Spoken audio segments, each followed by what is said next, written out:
মানে যে রাজনীতি করতেছে মুক্তিযুদ্ধের চেতনা মারাইতেছে সেটা আত্মঘাতী হইতেছে। ক্রমাগত তারা মুক্তিযুদ্ধের চেতনা ডুবন্ত নৌকায় চইরা নিজের রাজনৈতিক ভবিষ্যৎকে ধ্বংস করছে।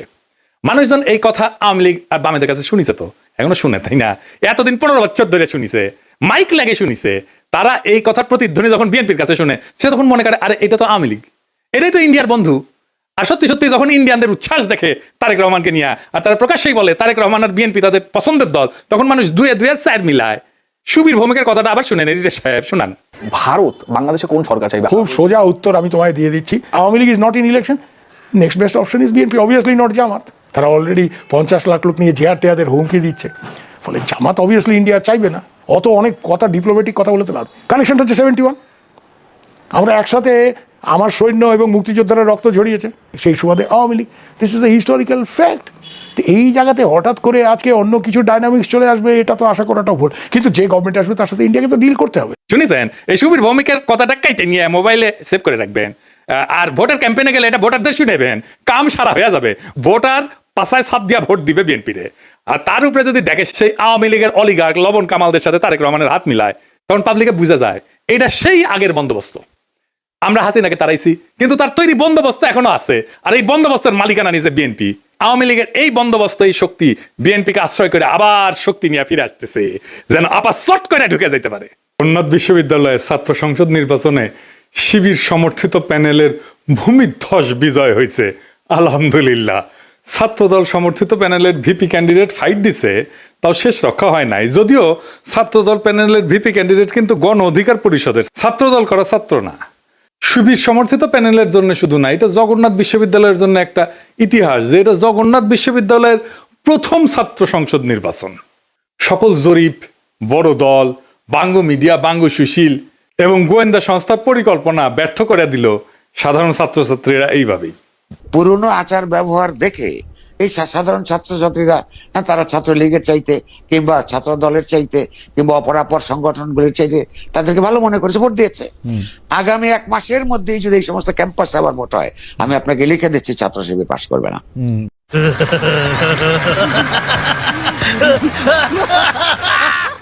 ইদানিং তো আবার জরিপ চলতেছে, জরিপে দেখা যায় বিএনপি ছাড়া কথা নাই। 70% লোক নাকি বিএনপিরে ভোট দিবে। এমিনেন্স একটা জরিপ করেছে, ওর মালিক আমার মেডিকেলের 3 বছরের জুনিয়র জাসদ করেছিল। ওর এনজিও হেলথ নিয়ে কাজ করে ওই এমিনেন্স, এখন নতুন ধান্দাবাজিতে নামিছে।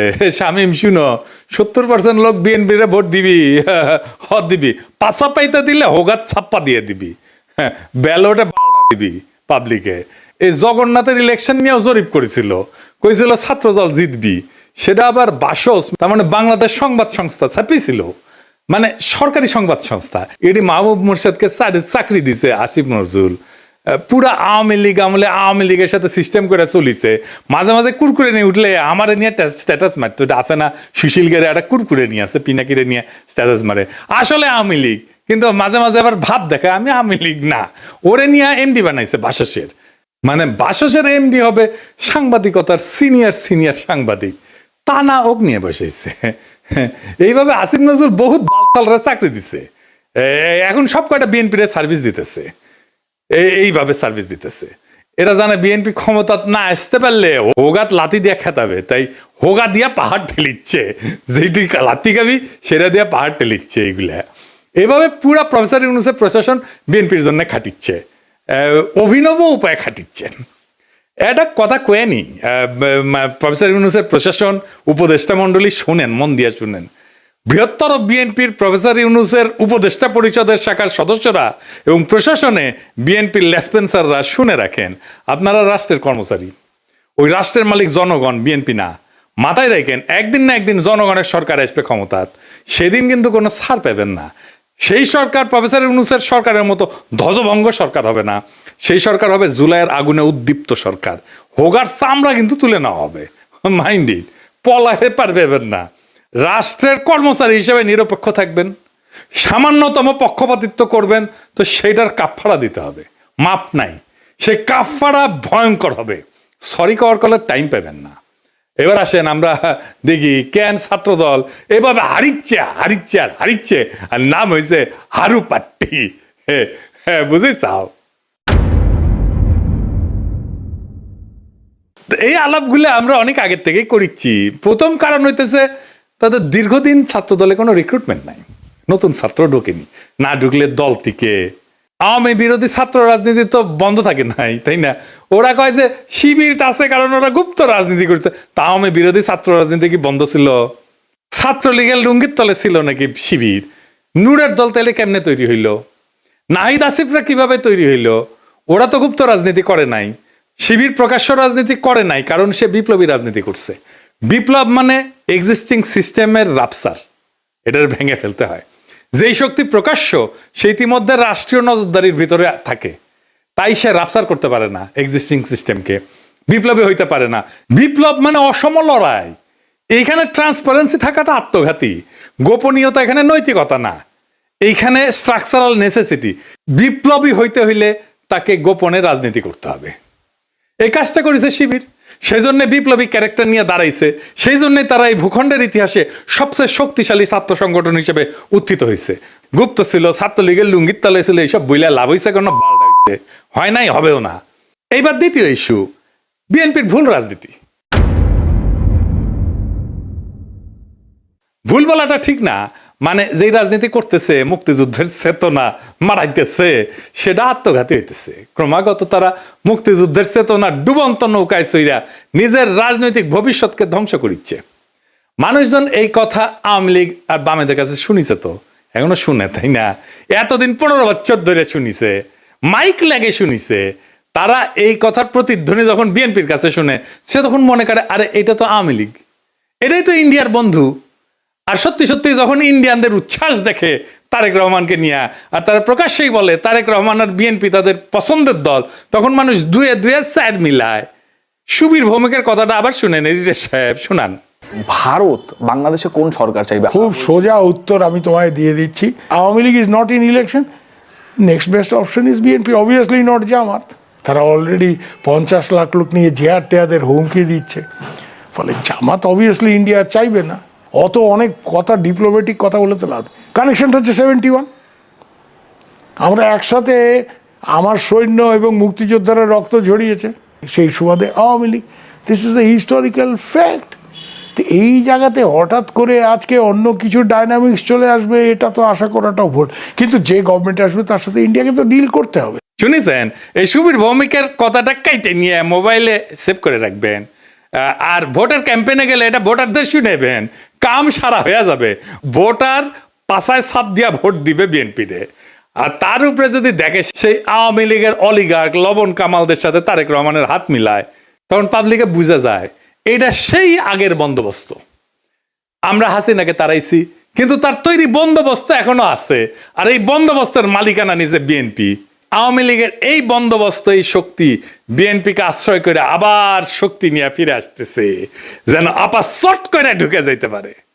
ইউনিভার্সিটিগুলোতে বিএনপির এই অবস্থা হইতো না যদি আমার চাইনিজ বুদ্ধি নিত। সেটা তো বিএনপি শুনবে না, সে শুনবে ভুট্টো সাহেবের কথা।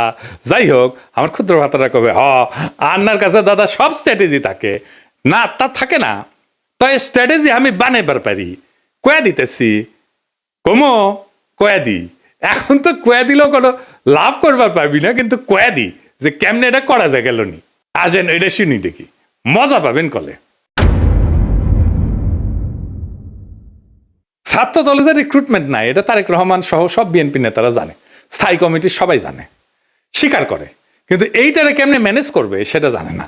এই প্রসঙ্গে একটা প্রফেশনাল গল্প বলি আর কি, খুব বেসিক কনসেপ্টের গল্প আর কি। প্রোডাক্ট লাইফ সাইকেলের মার্কেটিং এর একটা খুব বেসিক কনসেপ্ট। কিসে দেয়? যে কোনো প্রতিষ্ঠানের, মানুষের, দলের, পণ্যের একটা লাইফ সাইকেল থাকে বা জীবন চক্র থাকে। মানে জন্ম, বেড়ে ওঠা, তারুণ্য, যৌবন, বার্ধক্য, মৃত্যু, মানুষের যে জীবন চক্র ঠিক তেমন একটা দলের বা পণ্যের ঠিক এরকম লাইফ সাইকেল বা জীবন চক্র থাকে। প্রথমে এটাকে বলা হয় ইন্ট্রোডাকশন বা উদ্ভব পর্ব, গ্রোথ বা উত্থান পর্ব, ম্যাচুরিটি বা আধিপত্য পর্ব, ডিক্লাইন বা পতন পর্ব। শিবির আছে উত্থান পর্বে, ছাত্রদল আছে পতন পর্বে। বুঝছাও? এইটা সব দেখে দেন কে কোনটি আছে। এই লাইফ সাইকেলকে চাইলে এক্সটেন্ড করা যায়। ম্যাচুরিটিতে আসলে আলাদা স্ট্র্যাটেজি নিতে হয়, যেন আবার নতুন কইরা সে উত্থান পর্বে চলে যেতে পারে। এই পতন পর্ব শুরু হইলেও আবার তাকে উত্থান পর্বে নিয়ে যাওয়া যায় কলে কিছু কিছু বিশেষ ক্ষেত্রে, কিন্তু একটা জায়গা আনা যায় না, সেটা হইতেছে হিস্টোরিক্যাল লেজিটিমেসি কোলাপস যদি হয় পলিটিক্যাল পার্টির ক্ষেত্রে। এটা শুনতে খটোমটো লাগলেও সোজা কলে, খুবই সোজা। মানে আমি যা বইলা আমার বৈধতা আনিছি তার উল্টা কাজ করলে লেজিটিমেসি কোলাপস হয়। এইটা ছাত্রদল আর বিএনপি দুইটারই হয়েছে। বিএনপি মুক্তিযুদ্ধরে তার পলিটিক্যাল অ্যাঙ্কার বানাইছে, উটি খুঁটি গাড়িছে, কিন্তু বিএনপি ছিল আওয়ামী লীগের মুক্তিযুদ্ধের বয়ানের অ্যান্টিথিসিস। মুক্তিযুদ্ধ হয়েছে বাঙালি জাতীয়তাবাদের স্লোগান নিয়ে, তাই না? সংবিধানে তো ঢুকেছে, তো বিএনপি আসছে বাংলাদেশি জাতীয়তাবাদ নিয়ে। মুক্তিযুদ্ধের চেতনা ছিল ধর্ম নিরপেক্ষতা, বিএনপি আনিছে পরম করুণাময় আল্লাহ তাআলার উপর পূর্ণ আস্থা এবং বিশ্বাস। আওয়ামী মুক্তিযুদ্ধের লক্ষ্য ছিল সমাজতন্ত্র, বিএনপি কইছে না না, সমাজতন্ত্র মানে যদি হয় অর্থনৈতিক এবং সামাজিক ন্যায় বিচার, তাইলে ঠিক আছে, অন্য সমাজতন্ত্র আমি মানি না। বিএনপি ওইটা নিয়ে লেজিটিমেসি পাইছিল, ওই লেজিটিমেসি কোল্যাপস করেছে 2024-এর 5ই আগস্টের পরে, যখন মুক্তিযুদ্ধ। এই জন্যই বিএনপি জিততে পারবে না সামনের ইলেকশনে। কিন্তু ছাত্রদল এটা ডিক্লাইন ফেজে গেছে আরো আগেই, মানে বিএনপির লেজিটিমেসি কোলাপস করার আগেই গেছে। সেই জন্য আমি কইতেছি যে কিভাবে বিএনপি যদি লেজিটিমেসির কোলাপস না হইতো তাহলে ছাত্র দলকে বাঁচাইতে পারতো, এখন সে চাইলেও পারবে না বাঁচাইতে। কেমনে পারতো? প্রথমে ছাত্র দলকে বিলুপ্ত করে দিতে হইতো, থেকে লাভ নাই, কারণ দল তো নাই, সমর্থন নাই, রিক্রুটমেন্ট নাই, থেকে লাভ কি? ভোটে জিতে না, হারু পাট্টি। তাইলে এটারে বিলুপ্ত কইরা সবাই রে বৈষম্য বিরোধী ছাত্র সংগঠনে একীভূত করতে হইতো। এটা হইলে বৈষম্য বিরোধী ছাত্র সংগঠনের সবচেয়ে বড় স্টেক হোল্ডার হইতো ছাত্র দল থেকে আসা লোকগুলা। বৈষম্য বিরোধী ছাত্র সংগঠনই হইতো বিএনপির গণছাত্র সংগঠন।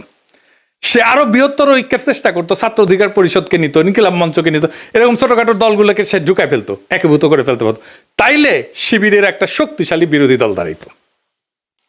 এটা হইলে শিবিরের সাথে শক্ত ফাইট দিতে পারতো, অনেক জায়গায় জিতেও যেতে পারতো।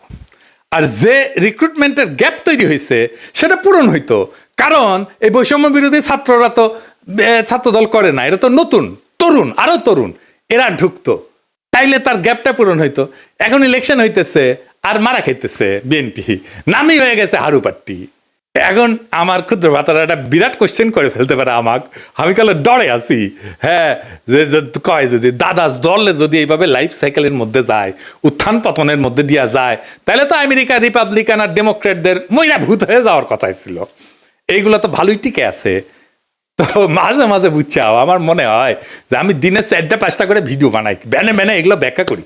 মেলা কোশ্চেন আছে সবার মাথার, তাই না? হ্যাঁ, এটা খুব ইন্টারেস্টিং প্রশ্ন করে করেছেন আপনারা, না করলেও কয়ে দিলাম, তাই না? আসেন এবার বুঝে দেখি। আমেরিকান রিপাবলিকান আর ডেমোক্রেটিক পার্টি এটা স্বাভাবিক রাজনৈতিক দল না, ওইগুলো কার্যত রাষ্ট্রের ভেতরে একটা ইনস্টিটিউশনালাইজ পাওয়ার মেকানিজম। এটা কি, এটা প্রতিষ্ঠান হয়ে গেছে, এটা দল নাই, এটা রাষ্ট্রের সাথে একীভূত হয়ে গেছে, অনেকটা চাইনিজ কমিউনিস্ট পার্টির মতো। তাই ওদের পতন হয় না, ওদের রূপ বদলায়। এই যে লাইফ সাইকেল থিওরি, যে জীবনচক্র থিওরি যেটা কইলাম, এটা কাজ করে হয়েছে, এটা ক্লাসিক রাজনৈতিক দলের মতো, ক্লাসিক রাজনৈতিক দল যেগুলো আদর্শিক দল বা ক্যারিসমেটিক লিডার আছে, যেমন মুজিবের দলের মতো, জামাতের মতো, শিবিরের মতো, কমিউনিস্ট পার্টির মতো, রেভলিউশনারি বা পোস্ট কলোনিয়াল দল কংগ্রেসের মতো, এবং দুর্বল রাষ্ট্র কাঠামোর দেশে Bangladesh, Pakistan, Africa, Latin America, এই সমস্ত জায়গায় এই সমস্ত থিওরি খাটে দলগুলোর ক্ষেত্রে। কংগ্রেসের মরে যাওয়া দেখে বুঝতে পারতেছেন, বিজেপির উত্থান থেকে বুঝতে পারতেছেন। আমেরিকান পার্টিগুলো আলাদা, রিপাবলিকান পার্টি, ডেমোক্রেটিক পার্টি, কোনোটাই কোনো ইডিওলজি না, কিন্তু কোনোটা একজন লিডারের উপরে দাঁড়ানো না, আদর্শিক নেতা নাই, কোনোটা একটা শ্রেণীর একচ্ছত্র প্রতিনিধি না, বরং এরা হইলো একটা নির্বাচনী ঐক্যের একটা ফ্রন্ট। এবং এরা কখনো পতন হয় না কয়েকটা কারণে, আমি এটা করে বলি। 1 নম্বর হইতেছে 2 পার্টি সিস্টেম, এখানে 3 নাম্বার পার্টি এসে ক্ষমতার অংশ হওয়া এক্সট্রিমলি ডিফিকাল্ট। সেই জন্য এই 2 পার্টির বাইরে আসলে কেউ যাইতে চায় না, রিস্ক নেয় না। আমেরিকার মানুষ রাগ করলে নতুন দল বানায় না, পুরানো দলের ভিতরে ঢুকায় সেটা বদলানোর চেষ্টা করে। এবং আপনি দেখবেন রিপাবলিকান এবং ডেমোক্রেটিক পার্টি দুটেরই বদল হয়েছে ভিতর থেকে মেলাবার, 1-2 না। এই কারণে দল ভাঙে না, ভেতরের রূপটা বদলায় যায়। এখানে পার্টি মানে কিন্তু দর্শন, আদর্শ না, রিপাবলিকান মানে একটা জিনিস না, কিন্তু একটা পার্টি না। এর মধ্যে রিগানের কনজারভেটিভ পার্টি আছে, বুশের নিউকন আছে, ট্রাম্পের পপুলিস্ট পার্টি আছে, ন্যাশনালিস্ট পার্টি আছে। ডেমোক্রেটিক মানেও এক জিনিস না। ক্লিনটনের নিও লিবারেল আছে, ওবামার টেকনোক্রেটিক পলিটিক্স আছে, বার্নি স্যান্ডার্সের ডেমোক্রেটিক সোশ্যালিস্ট আছে। তাই ভেতরের আইডিওলজিকে নেতৃত্ব দিচ্ছে, সেই আইডিওলজিটা বদলায়, কিন্তু পার্টি থাকে। আর একটা জিনিস হচ্ছে স্টেট পার্টি একটা ফিউশন হয়েছে আমেরিকা, পার্টি আর স্টেট একসাথে মিলে গেছে। যেমন ধরুন কংগ্রেস ককাস বলে একটা জিনিস আছে, যেখানে দুই পার্টি একসাথে কাজ করে।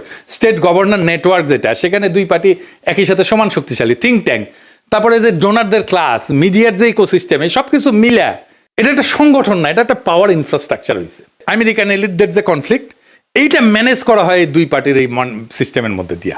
এই দুই দল আসলে এলিটদের মধ্যে পাওয়ার শেয়ারিং মেকানিজম। জনগণের যেটা ক্ষোভ, এটাকে ইনস্টিটিউশনাল চ্যানেলের মধ্যে ঢুকে দেয়। আর এরা ক্রাইসিসে ভেঙে যায় না, রিব্র্যান্ড করে নিজেদেরকে। যেমন ধরেন ভিয়েতনাম যুদ্ধের পরে ডেমোক্রেটদের রিফর্ম হয়েছিল, সিভিল রাইট মুভমেন্টের পরে রিপাবলিকানরা একটা সাউদার্ন স্ট্র্যাটেজি নিয়েছিল। 2016-তে সেটাতে ট্রাম্পের নতুন তত্ত্ব, এই পপুলিস্ট তত্ত্ব নিছে। তারা ইডিওলজিক্যাল রিসাইক্লিং করে। তার মানে কি ওরা কখনো মরবে না? মরবে, কিন্তু পার্টির নাম মরবে না, ভেতরের আত্মা মরে যাবে। আজকের রিপাবলিকান পার্টি লিঙ্কনের রিপাবলিকান পার্টি না, আইসেনহাওয়ারের রিপাবলিকান পার্টি না, আজকের ডেমোক্রেটিক পার্টি জন এফ কেনেডির ডেমোক্রেটিক পার্টি না, বা ফ্র্যাঙ্কলিন রুজভেল্টের ডেমোক্রেটিক পার্টি না। কিন্তু লেভেলটা টিকে থাকে দলের, কারণ লেভেলটাই পাওয়ারের টিকিট। বাংলাদেশের দল মানে রাজনীতি, আমেরিকায় দল মানে রাষ্ট্র পরিচালনার সফটওয়্যার। সফটওয়্যার তো আপডেট হয়, ডিলিট হয় না, ইনকাই আর কি। সেই জন্যে এগুলা ডিক্লাইন হয় না। তো জগন্নাথ বিশ্ববিদ্যালয়ের নতুন ছাত্র সংসদকে অভিনন্দন। এই বিজয় কোনো দলের কিন্তু একক বিজয় না, এটা সাধারণ ছাত্রছাত্রীদের বুদ্ধিবৃত্তিক বিদ্রোহের ফল। আপনাদের সামনে কাজ অনেক। আপনাদের ক্যাম্পাসে এখনো পর্যাপ্ত ক্লাসরুম নাই, পর্যাপ্ত টয়লেট নাই, বিশেষ করে নারীদের টয়লেট নাই, স্যানিটেশন সংকট আছে, আবাসন নাই, ক্যান্টিন নাই। এই সমস্যাগুলো আজও সমাধান হয়নি, কারণ এগুলো কখনোই রাষ্ট্রের কাছে অপরিহার্য সংকট হয়ে ওঠেনি। এখন দায়িত্ব আপনাদের এই সংকটগুলোকে দাবি থেকে প্রয়োজন, প্রয়োজন থেকে অনিবার্যতায় রূপান্তর করার। রাষ্ট্র সাধারণত তখনই নৈরাচরে বসে যখন বোঝে এই সমস্যার সমাধান না হলে স্বাভাবিক শাসন চলবে না। আমি বিশ্বাস করি ঐতিহাসিক ছাত্র সংসদ যদি সংগঠিত, ধারাবাহিক এবং নৈতিক চাপ তৈরি করতে পারে, তাইলে এই ক্যাম্পাসের বাস্তবতা বদলাইতে বাধ্য হবে। আর একটা কথা পরিষ্কার করিয়া বলি, প্রফেসর ইউনূসের সরকার এবং প্রশাসনকে রাষ্ট্রের কর্মচারীরা কারো দলীয় সম্পদ না। রাষ্ট্রের মালিক জনগণ। সময় বদলায়, সরকার বদলায়, কিন্তু দায় থেকে কেউ কিন্তু মুক্ত হয় না। আজ যারা সিদ্ধান্ত নিচ্ছেন যে আপনারা বিএনপির ক্ষমতায় আনবেন এবং বিএনপির লেসপেন্সারি করবেন, আপনাদের মনে রাখা উচিত ইতিহাস কখনো হঠাৎ বিচার করে না, কিন্তু একদিন ঠিকই হিসাব খুঁড়ে নেয়। আর এই ছাত্র সংসদের কাছে আমার প্রত্যাশা একটাই, আপনারা ভবিষ্যতের জন্য রাজনীতি তৈরি করবেন। এই ক্যাম্পাসের ভাষা যদি বদলায়, তাহলে দেশ বদলায় তো সময় লাগবে না। আশা করি আগামী ফেব্রুয়ারিতে আমাদের বন্ধুসুলভ সরকার আসলে আপনাদের যতগুলো সমস্যার কথা বললাম, এই সমস্যাগুলোর সমাধানের জন্য আমি ব্যক্তিগতভাবে আপনাদের সাথে থাকব। ফেব্রুয়ারিতে আমাদের ফ্রেন্ডলি সরকারি ক্ষমতা আসতেছে ইনশাল্লাহ। চান্দাবাজ, ধান্দাবাজ, লুটেরা, ইন্ডিয়ার নব্য লেসপেন্সারেরা ক্ষমতায় আসবে না। আমি যে এপিসোডের পরে ইনকিলাব বলি, ওইটা কিন্তু শুধু স্লোগান না। ইনকিলাব মানে বদল, ইনকিলাব মানে বিপ্লব, ইনকিলাব মানে ভেঙ্গা চুইরা নতুন ভাবে গড়ে তোলা, ইনকিলাব মানে দেশ এবং জাতির জন্য অপরিহার্য হইয়া ওঠা। ইনকিলাব জিন্দাবাদ।